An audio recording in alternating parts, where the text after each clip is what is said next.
কালকে ঈদ, হাতে একটাও টাকা পয়সা নাই। কি যে করি, মাথায় কোনো কাজ করছে না, মহাজনও টাকা দিচ্ছে না।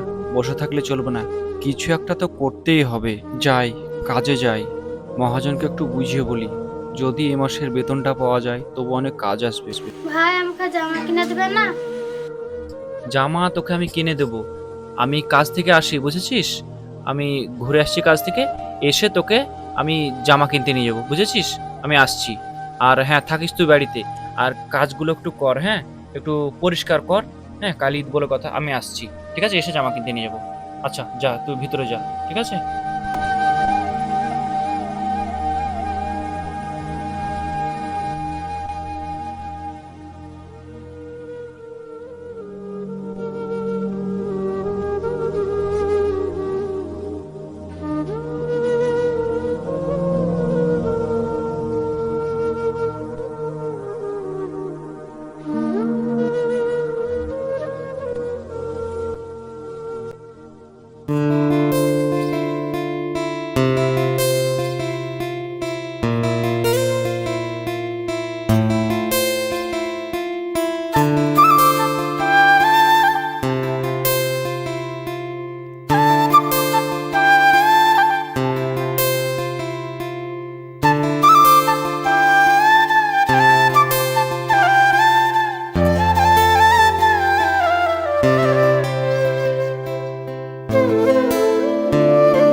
উফ, কি রোদ! এই রোদে কাজ করা খুব মুশকিল, তার উপর আবার রোজার মাস। কি করব, কাজ না করলে যে কোনো উপায় নেই। আমাদের মতন গরিবদের কাজকর্মটাই হচ্ছে এক নম্বর সম্বল। একটু বসি, তারপর আবার কাজ করব। আর পাচ্ছি না। উফ, পুরো ঘেমে গেছি একদম। ভাই আমাকে জামা কিনে দেবে না?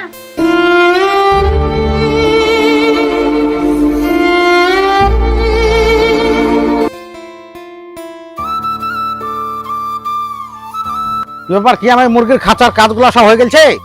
হ্যাঁ ভাই, কাজ সব আমি করে দিয়েছি, এখন বাড়ি যাব। বলছিলাম ভাই, কাজ তো হয়ে গেছে, কালকে তো ঈদ। বলছিলাম টাকাটা যদি পাওয়া যেত তো মানে ঈদের বাজার করতাম আর কি, আর আমার বোনটাকে একটা জামা কিনে দিতাম। এখন ঈদের আগে আমি টাকা পয়সা দিতে পারবো না। আমারই এখন কেনাকাটা হয়নি, আমারই এখন টাকা পয়সার কি গন্ডগোল, তা ঠিক না নাই। তো ইচ্ছা হলে কাজ করো, না হলে কাজ করিও না, কিন্তু ঈদের পর ছাড়া আমি টাকা দিতে পারবো না। দেখেন ভাই, এই রোজার মাসে আমি কত কষ্ট করে আপনার কাছে আপনার এই ফার্নিচারে কাজ করেছি। কিসের জন্য কাজ করেছি? শুধু এই ঈদের দিনটার জন্য, যাতে ওই টাকাটা পেয়ে আমি বাড়িতে মানে বাজার করতে পারি, ঠিক আছে, বোনটাকে একটা জামা কিনে দিতে পারি, ঠিক আছে, নিজের জন্য কিছু কিনতে পারি। আর আপনি এরকম কথা বলছেন? আপনার কাজ এক এক করে আমি সব করে দিয়েছি, যেটা বলেছেন আমি সেটা করে দিয়েছি। রাত্রে অব্দি আপনার কাজ করে দিয়েছি, আর আপনি এখন বলছেন যে টাকা দিতে পারবো না ঈদের পর ছাড়া। আবার কাজ করতে হলে কর, নাহলে চলে যা। এটা কিরকম ধরনের কথা? এই শোন, অত মাথা হ্যাঁ খারাপ আমার করাইস না। আমি এখন ঈদের পর ছাড়া টাকা পয়সা দিতে পারবো না, তুই চলে যা।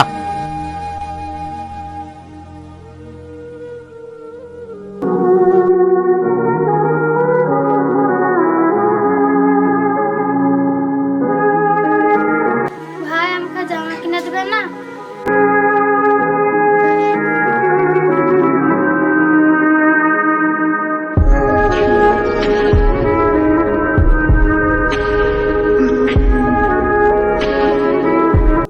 কাল ঈদ,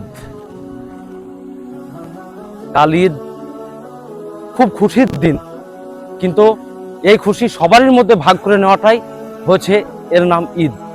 তাই আমার পাড়া প্রতিবেশী কোনো ভাই কোনো অসুবিধায় আছে নাকি, তাদের পাশে দাঁড়ানোর জন্যই আমি একটু ঘুরে বেড়ে দেখি কারো কোনো সমস্যা আছে নাকি। আমার পাড়া প্রতিবেশী ঠিক থাকলেই হ্যাঁ, তবেই হবে সুন্দর ঈদ।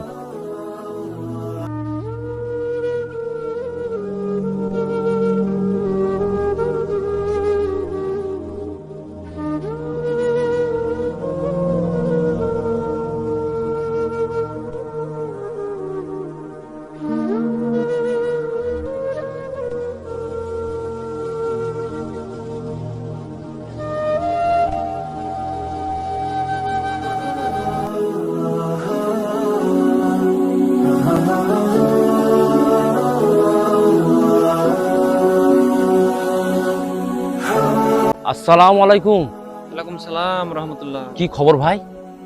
তুমি এরকম লাগছে কেন তোমাকে? আসলে আমি বোলপুরের ফার্নিচারে কাজ করতাম। আচ্ছা আচ্ছা। এই রোজা ভোর মানে কত কষ্ট করে ওর ফার্নিচারে কাজ করেছি, যাতে ঈদের দিনটায় মানে ভালোভাবে মানে টাকা পয়সা খরচা করতে পারি, সেই জন্য ইনকাম করার জন্য ওর কাছে কাজ করেছিলাম। কিন্তু আজকে যখন টাকা চাইলাম ওকে, ও বললো যে ঈদের আগে কোনো টাকা পয়সা দিতে পারবো না, ঠিক আছে, ইচ্ছে হলে কাজ কর, না ইচ্ছে হলে না কর। তাই মনটা খুব খারাপ। আমার বড় ইচ্ছে ছিল ওই কাজের টাকা নিয়ে আমার বোনকে একটা ভালো জামা কাপড় কিনে দেবো, ঠিক আছে, কিছু একটা গিফট দেবো, এটা ইচ্ছে ছিল, কিন্তু সেটা মনে হয় আর হবে না। তাই মনটা খারাপ, একটু যাই দেখি কিছু একটা ব্যবস্থা তো করতে হবে। না না না না, খুব খারাপ করেছে। তার কারণ মানুষ কাজ করে টাকা পয়সার জন্যই, হয়তো ঈদের সময় তার নিজের ফ্যামিলিকে কিছু কিনে দিব, তার মা বোনকে কিছু কাপড় চাপড় কিনে দেবো বলেই কিন্তু কাজকর্ম করে, কিন্তু এই টাইমে তাকে তাদের পাশে থাকতে হয়, বরঞ্চ অনেক হেল্প করতে হয়, তারপরেও কাজের মূল্য দেয়নি। এটা খুব অন্যায় করেছে। আরে ওসব কথা বাদ দাও, আমি কিছু টাকা দিচ্ছি। এটা নিয়ে তোমার বোনকে জামা কাপড় কিনে দাও, ঠিক ওটা আছে? হয় না ভাই, কি করে হয় বলো তো? আমি তো কাজ করে খাই, আমি তো কারোর কাছে সাহায্য মানে চাইনি। এটা সাহায্য নয়, তোমার বড় ভাই হিসাবে আমি এটা দিচ্ছি। কেন, ঈদ আমার খুশি মানে খুশি নয়, প্রতিবেশীতে কেউ ভালো আছে না মন্দ আছে সেটা দেখাকেই হচ্ছে, প্রত্যেকের খুশিকে ভাগ করে নেওয়াটাই হচ্ছে ঈদ। যে আমি ভালো থাকছি, আমি ভালো ঈদের জামা কাপড় পরছি, হ্যাঁ আমি ঘুরে বেড়াবো, এটাকে ঈদ বলে না। ঈদ হচ্ছে সবাইকে নিয়ে সবাইকে খুশি ভাগ করে দেওয়াটাকে হচ্ছে ঈদ। তাই বলছি ভাই, তুমি এটা রাখো বাস। ঠিক আছে ভাই, আমি আপনার তোমার এই উপকার আমি কোনোদিন ভুলবো না ভাই। না, এটা উপকার না, এটা কাজ করে আমার টাকা কর্তব্য। এনে বিনা কাজে তুমি যে আমাকে মানে হেল্প করলে না, মানে সত্যি খুব মানে